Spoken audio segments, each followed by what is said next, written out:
I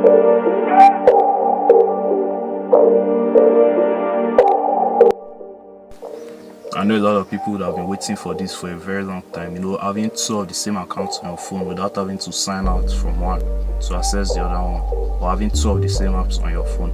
Today I'm going to be showing you how to clone apps on your Android device. If you are new here, please give the video a thumbs up. Don't forget to subscribe to the channel, and let's get right into it.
for watching this video. If you are new to the channel, give it a thumbs up. Don't forget to subscribe. I'll see you in the next video.